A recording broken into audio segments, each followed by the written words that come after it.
We couldn't save our 15-year marriage, because my wife friend-zoned me and wants a platonic companionship. My wife, 35F, and I, 35M, have been married for 15 years and we've been together for 20 years. We have 2 kids, 12, 14. We absolutely adore and work tirelessly to provide the best possible life for them. For the past 3 years, things have been somewhat bumpy. I understand that our kids are at an age where they require a ton of our attention and resources with school, band, club sports, and other extracurriculars, and I'm aware of the physical and emotional toll that can have on marriages. However, for these past 3 years, my wife and I have had very little intimacy and very little sex, and we've been trying very hard to work on that aspect of our relationship. This past year has been the most difficult and by far the darkest year in our marriage. We didn't talk very much. We essentially became roommates co-parenting our kids under the same roof. It was very depressing and very demoralizing. It was to the point where we began contemplating divorce, and it became very dark and gloomy in the household because of that. We began seeking help with both individualized therapy and couples therapy, and it seems to have helped some. Little by little we started to get along and started to have deeper conversations about what our marriage looks like and what we would love for it to look like. This is where it gets tough. As time passed, my wife started to tell me she no longer was in love with me, and that she only saw me as a best friend. That she only loved me in a very platonic way, and this was one of the main reasons she didn't have any desire for intimacy and let alone sex. This was very shocking to me, and quite frankly, I was devastated. I became angry and depressed, and I couldn't fathom the thought that I was no longer wanted or desired by the person I felt completely in love with. Things began to deteriorate again, and not long after, we were back to square one. I sat down with her one afternoon and had a heart-to-heart and began to ask questions about where the root of this problem lies, and her answer was, "I don't know," and that, "I have built up resentment towards you, but I don't know where it stems from." As you can imagine, this provides very little to no insight into how to approach this. I'm puzzled, I'm frustrated, and I do not know what to do at this point.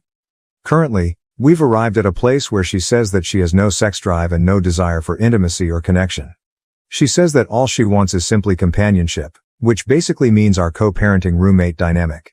I asked her what I could possibly do, or what is it about me that is so unattractive or undesirable, and her response is always, "I don't know."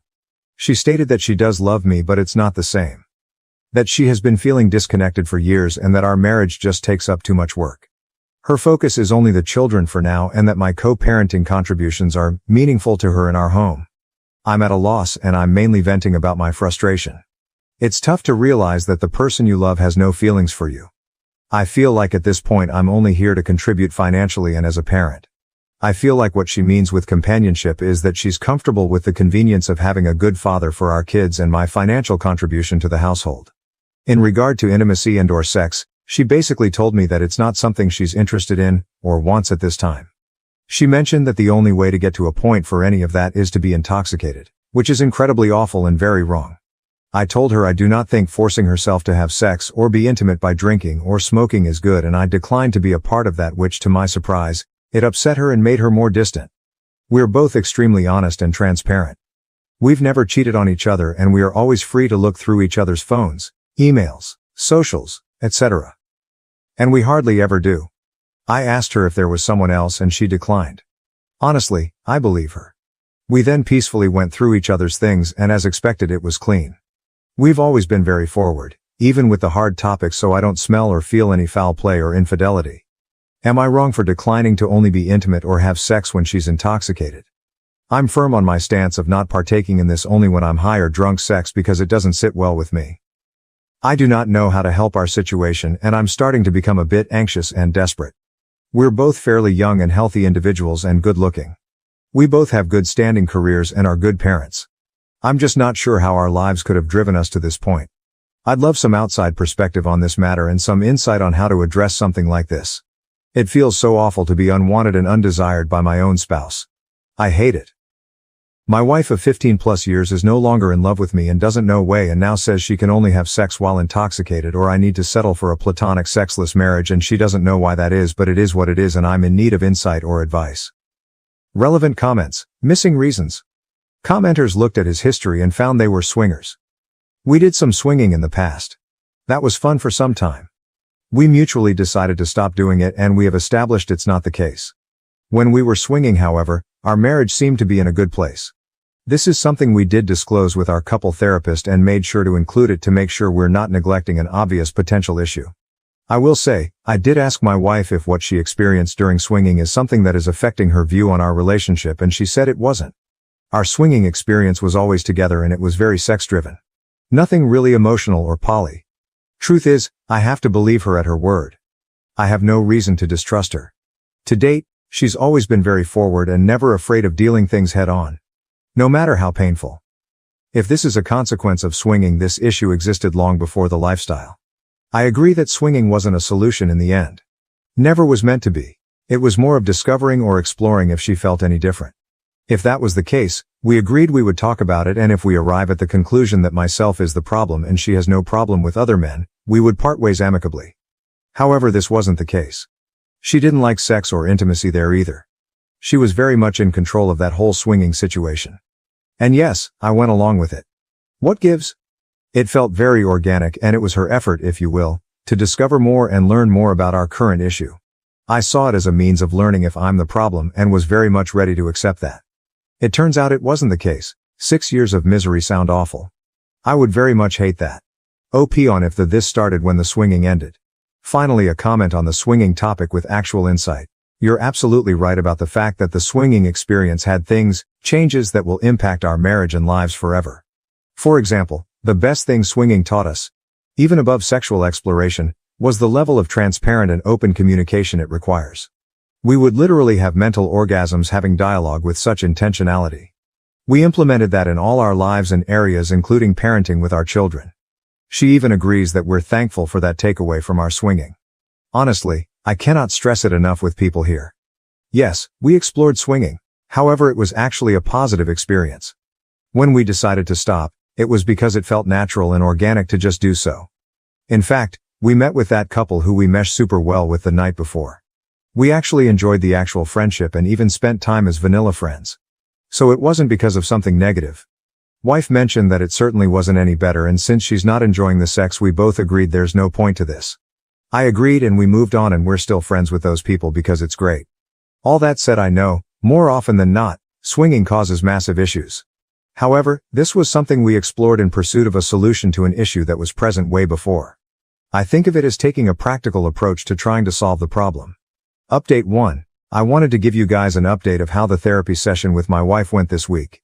Not sure if this is helpful or not, but I took many of the responses, comments, suggestions from my initial post and put together some things I wanted to discuss with our couples therapist to help us navigate some of the core issues that may be affecting this situation.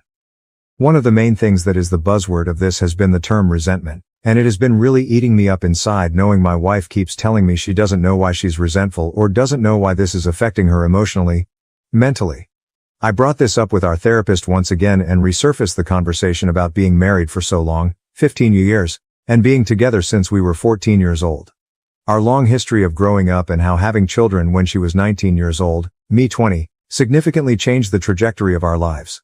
We experienced severe poverty and many hardships in the process, and we essentially had zero social life for the past 10 years because we were so busy raising babies, 2 kids now ages 12 and 14. She followed up with tons of questions directly, mostly from my wife about her feelings towards this, and 90% of the responses were very our kids focused.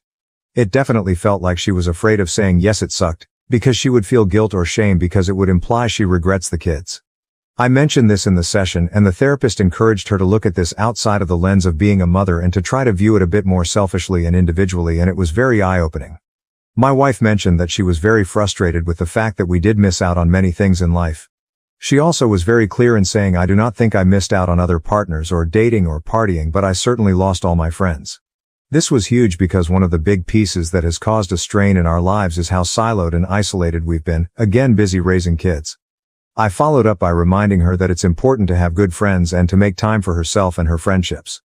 For the past 3+ years, we've had multiple conversations about friends and how it is important to have them in life. Especially when you have similar peers that can help in many areas of life that perhaps we have no experience navigating, and even simply for enjoyment. It has always been something my wife avoids. Even though she's always been someone who needs that external stimuli. The main reason for her not investing in friends or even herself has always been the kids. Like I mentioned earlier in this post, 90% of the answers have to relate to the kids to some degree. At this point in our session, I started to feel like there was a common denominator, the kids, in most of the frustrations and problems she was experiencing. So I simply asked her, Do you think you may be upset at me because I'm responsible for these kids in the sense that I got you pregnant so young? I wasn't ready, but she said that she was upset at me for that. She also followed up with the fact that she knows that's unreasonable because it takes two to tango. I did feel like it was progress because it kind of gave us something to work on and help alleviate some of these burdens, so we agreed to invest more time in nurturing good friendships both together and individually. Towards the end of the session, we began to discuss what actionable items we would take from this session. At this point, it was still all very ambiguous and blurry as to what the outcomes were. I was very direct and very forward in asking my wife what her plan is moving forward. Note, I had decided prior to the session that should my wife say the same thing about being a co-parenting roommate, that I would take the 180 approach and essentially do me. She started basically saying the same thing, that she doesn't have any desire to be intimate or sexual with me as of now, and that she loves me immensely and she feels bad for not being there for me, as mentioned in my first post. I also brought up the brief swinging that happened, to which for the 50th time said it wasn't a problem. I agree with her on this. This was something that was a mechanical approach for a solution to a problem that was very much in existence when we tried this. We, both, really have no issue with this. We know it happened, we tried it and mutually stopped and turned the page. I also brought up other life events that may cause resentment, and really we ended up not getting anywhere else as far as the root for resentment, which was discouraging. I then basically expressed to my wife that I will not be okay with that arrangement. I told her that I've really done everything I can and that this issue really has reached a point where it has nothing to do with me or requires me to do anything that I'm currently not doing. I was very direct and said that I will not be accepting this dynamic and that I need to be with someone who is actively involved in our marriage, works towards resolutions, and is very much interested in maintaining an active intimacy and sexual relationship. I expressed how I'm not going to be a convenience, and that there was more to life than being roommates and co-parents. I made sure she knows I love her dearly and that I do want this to work for the better. I also told her that I'm fully committed to this marriage so long as she is as well, and that if she wasn't, it's okay. However, I will not be a part of something where these efforts are not reciprocated. I told her I have no plans of leaving, and I do not want a divorce. However, I made it clear that if this dynamic continues, that divorce will be the only outcome. Of course, tears were involved and it was a very bleak and sad ending to the session.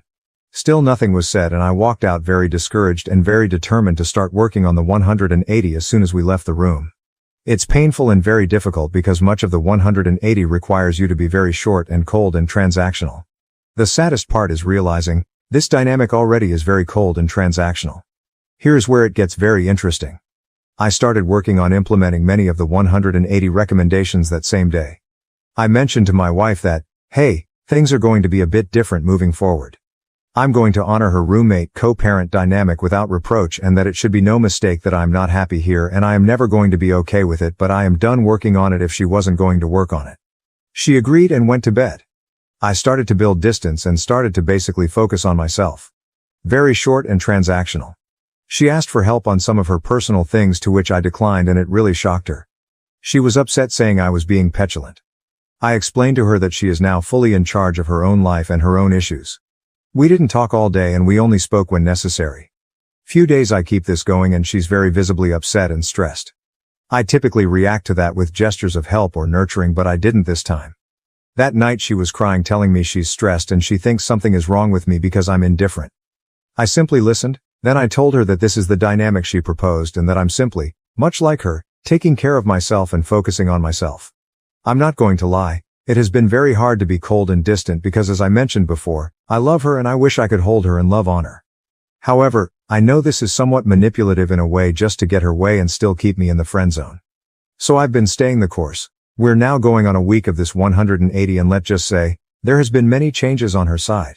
I think she is starting to realize there is more to me than just friends and co-parenting.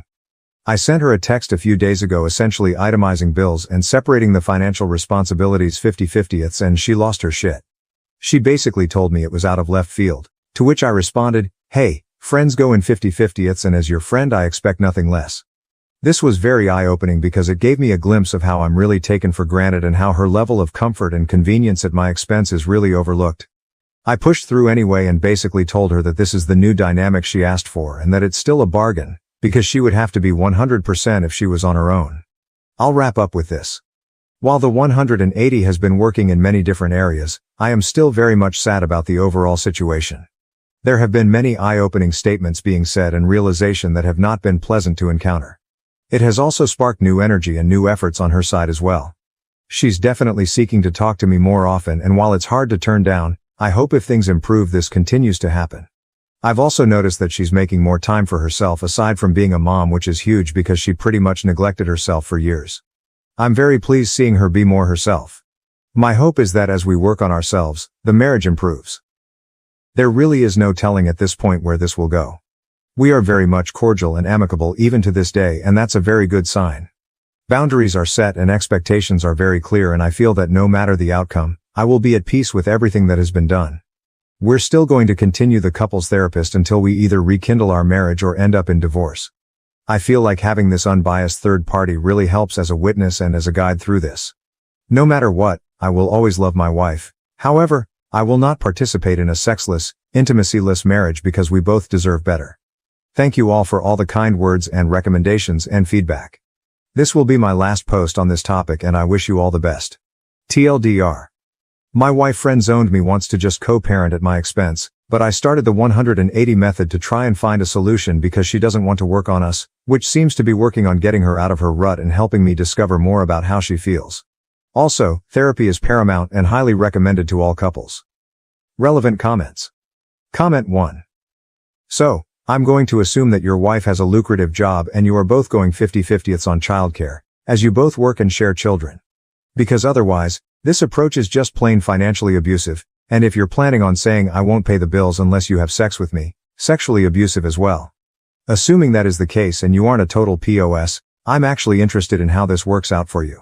I feel like I'm in an unstated, similar situation. We both work and have blended finances, but we don't go to bed together or eat together, have barely any intimacy, a kiss or two, hugs every couple days, and spend maybe 8 hours a week together, just the three of us, him, me, and the toddler. Even less, just the two of us, maybe 3 hours a week. Otherwise, he is on his game, or out playing sports, watching YouTube, or whatever else he does. It barely feels like a friend situation, let alone a marriage.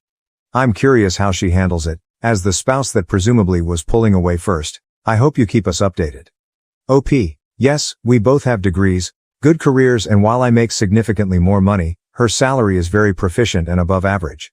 The 50-50ths was not to cripple nor hurt her financially, that is cruel, but mostly to send a message on what a roommate dynamic looks like in the real world. I really dislike how people immediately jump to conclusions about the finances as a way of manipulating her. It's not the case at all. Plenty of money left over after bills. However, 50-50ths means she has less whatever money, and the understanding that roommates share everything equally. Prior to this 180 approach, we did everything together and with our kids. We always saw ourselves as a unit that does things together. Both alone and with the kids too. That's changed now, where I'm choosing to focus on more independent types of pastimes and focus. That is what has sparked her reaction and realization of there's more than just roommates here. Comment 2. How does one dump half of the household expenses on the other person if they share a bank account? Or are your finances kept separately? Just curious how this would work if applied to my life. OP, excellent question. We shared everything. The proposed 50-50ths was suggesting we place the necessary amount to pay bills in the same account, and any leftover money can be deposited to a new account. I think this is why she was very upset. She felt a huge loss of control knowing she won't be able to monitor my finances. Also, she felt a huge loss in her leftover money with this arrangement and saw that I would keep significantly more of my own. This is still being worked out because I think she is calling my bluff here, but my plan is to notify her next week as I modify my direct deposit and open a new account. It will definitely be more real there. To be clear, for all the trolls here, yes, she will have less leftover money after responsibilities and it's still enough to live on. Example, for reference. Assume I make $3,000 a month, she makes $1,000 a month. Responsibilities are $1,000 a month. So she'd contribute $500 and I would contribute $500. Where before she would contribute only $250. This is the last comment I'll add regarding money and finances. She's fine and she's not hurting. I promise. When asked what if she leaves for another man, interesting. She has no shortage of men hitting on her and we're by no means jealous people. So I've witnessed this multiple times and her reactions are somewhat indifferent. I will say, if another man for her was the answer, she'd tell me, or she'd have some inkling maybe. There's no telling, but I think the problem is deeper than superficial attention from a different person. You might be right, and if this is the case, so be it. However, I'll live with peace knowing I left no stone left unturned. Crazy thought, I know I would be disappointed and saddened if she did leave for another man that would accept the bare minimum. But I'd also feel a peace knowing it's not all my fault. I know I'm responsible in some way to some degree. That's just marriage. I know sadness and depression will creep but we'll both overcome, but if this does happen at least there will be clear reasons and clarity as to why it did. Also, I know for a fact that she wouldn't cheat. We're both very blunt, open and transparent. She would definitely tell me that she wants to step out on our marriage before it actually happens. As would I. We owe ourselves this respect for each other and we actively practice it. New update. I debated for a long time on whether to submit an update on this matter. A few significant changes have taken place and I felt it would be good to not only share with you, but also to allow myself to process all of this in a uniform way. We're now almost 9 weeks in on the 180 method I mentioned I was starting and it started to render some positive reactions from my wife. I explained in the previous post that she started to notice things that she previously took for granted, started to ask more about my whereabouts and also started to notice I would go out with the kids more often without her and she started to invite herself, to which I didn't decline. So much has changed and it has changed for what seems to be for the better. This past Memorial Day weekend, my wife asked me if I wanted to go out for coffee because she wanted to talk to me about something. This was huge, because I can't recall the last time my wife asked to talk to me about something important. I must admit, I was very nervous and worried about what this could be about and my mind was racing with the plethora of scenarios of what it could possibly be. Of course I agreed and we took some time away from the kids to have this conversation at a local coffee shop. The talk was very constructive in nature. There was a ton of insightful information about herself that helped me further understand where she is in life both emotionally and mentally. We summarized what the core issues we are encountering are and she asked me for help. This is new and I cannot tell you how excited I was to hear something so sincere coming from my wife who for the last 2+ years has been absent. So after she was through sharing all her thoughts, I proposed a plan that I felt was right for us. This is something that I had been thinking about these last few weeks and I was planning on bringing this up in a few months if I noticed that things were not changing for the better. This date felt like the right place to share it since it goes hand in hand with what she talked about. And it also relates to the help she was asking me for. I started by first acknowledging her feelings and her concerns. I told her they are valid and how she feels is personal to her and that I care that she feels this way because I don't like the thought of her being sad or depressed. I also told her that my goal still is and will always be for us to reconcile and be the happily ever after we vowed to be for each other and that my love for her is as strong, if not stronger, as it was the day we said I do. I continued the conversation by telling her how I felt about the whole situation. Read my previous post for details, and how it affects me every day. I also clarified some things that she mentioned she was feeling because I have been very distant and monotone, transactional, lately. I explained to her that I was very much trying to protect my feelings and emotions from the rejection and neglect and that it wasn't personal. It was simply me safeguarding myself because I cannot control her, I can only control myself. This was a perfect segue way to the core of this approach, which is focused on self-accountability. I told her that for the longest time I was always working hard to make her happy and do things that I knew she enjoyed or wanted. However, I was always met with rejection and disappointment which caused a load of stress on me. I explained to her that I had to make a change for myself. After all, I can only control myself and make the changes that I want for myself. I mentioned how I was starting to implement new habits and routines that help edify me all while still executing all of our shared responsibilities including parenting, finances, and daily living activities. I explained that the goal is to continue to improve myself both as a husband and father, learn more, and be healthier, among other things. She was very receptive to this. She told me that she sees what I'm doing and that she is proud of the changes she has seen. She also told me how she's starting to realize that she feels left behind and that much of the things that have affected her negatively are her own fault. Toward the end of the conversation, which was about 3 hours, there was a very high spirit of reconciliation in the room. I told her that my goal is to ultimately make this work. However, I was very clear that I was not going to live under the current circumstances. I told her that my heart wants her to be happy even if it means elsewhere and that I also deserve to be happy myself. I also explained that I do not want our children to grow up thinking this was okay or normal because they deserve better as well. She told me she doesn't either. She told me she doesn't know what to do, to which I replied, let's set some clear goals. However, the goals will be for ourselves, not for each other. So here is what we established. We are in charge of our own happiness. The key here is that she's not responsible for making me happy, and vice versa. We both need to seek what that personal plan looks like individually. Also, we're both encouraged to include each other in taking those steps if we want, but it is not required. We are in control of our own individual lives and our own journey, This means we're both responsible for finding the resources necessary to grow, change and heal. We can definitely help one another when help is requested. However, unsolicited advice or help will not be rendered. We are responsible for communicating. This ensures nothing is left unsaid. If it was never brought up or discussed, it never happened. We're not mind readers and we need to take ownership when we fail to communicate. Make a list of needs and wants. This gives us both clear directions about meeting each other's needs. This also gives us a choice as to what we choose to do, compromise on, or decline to do. This list also will not serve as a checklist for accountability. We made it clear we would not be bringing this list up for the purpose of arguing. And it was up to the other person to use the list as a tool for growth, transparency or clarification. We concluded that it was up to us to decide if we will be happy doing these things for ourselves because we care, not to simply check a box.